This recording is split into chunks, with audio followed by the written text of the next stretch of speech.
Okie doke. Let's get started.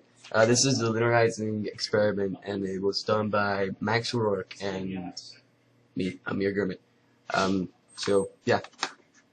Okay.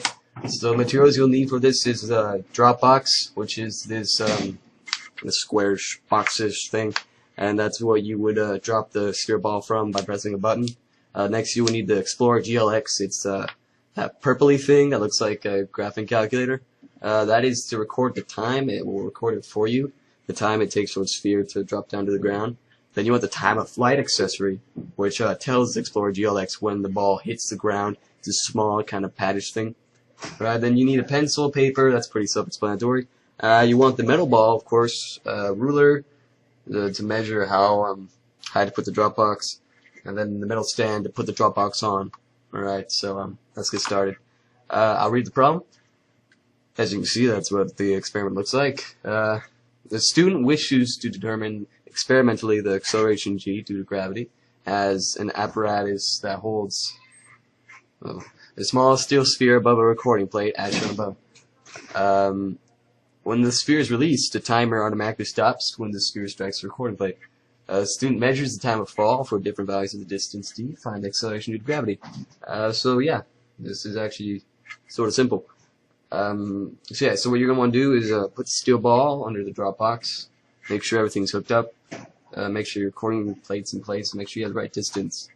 So you'll want to release it and then check the GLX for what time you get.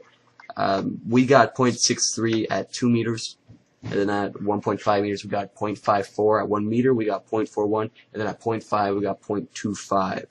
And your graph will look something like this. It will be curved. That's because we haven't linearized it yet.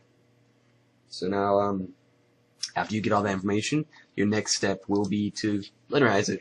So I'll just walk you through how to do that. The equation that you will be using is, I think, the second kinematics equation, x equals x initial plus b initial t plus 1/2 at squared. Yeah, it's you really use that most of your physics career. You want to cross out the x initial and b initial since they're both 0. Yeah, they're unneeded. And now the equation becomes x equals 1/2 at squared, or distance equals 1/2 acceleration times time squared. So square t, so that you get something that looks kind of like y equals mx plus b, because if you know your algebra, that's the equation of the line. So if you square t, you'll get x equals 1/2 at, which is essentially y equals mx plus b, and this linearizes the graph. So if you square time, you will get these new values. So for 2, I squared my time and I got 0.3969. For 1.5, I got 0.2916, and for 1, I got 0.1681, not 1,681, and then for 0.5, I got 0.0625. And your distance will be a straighter line than it was before. So that's essentially linearizing a line. It's pretty straightforward. Now to find the acceleration due to gravity, you will find I don't know, put your finger on the line or whatever it lands on, use that point. But yeah, use any random point on the line and then put that into the equation. So your x will be well, let's say for instance I put my hand or my finger on the point of where the distance is 2 and the time is 0.3969. So yeah, my x will equal 2 and my y will equal 2 and my x will equal 0.3969. So then your input will equal 2 equals 1/2 a acceleration times 0.3969. You see that?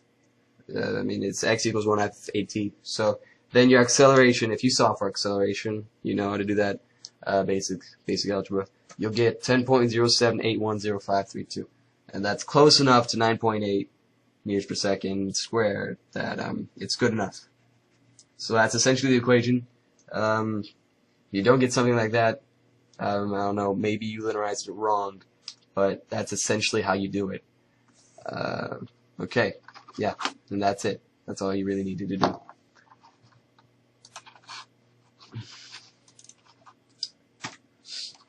Okay.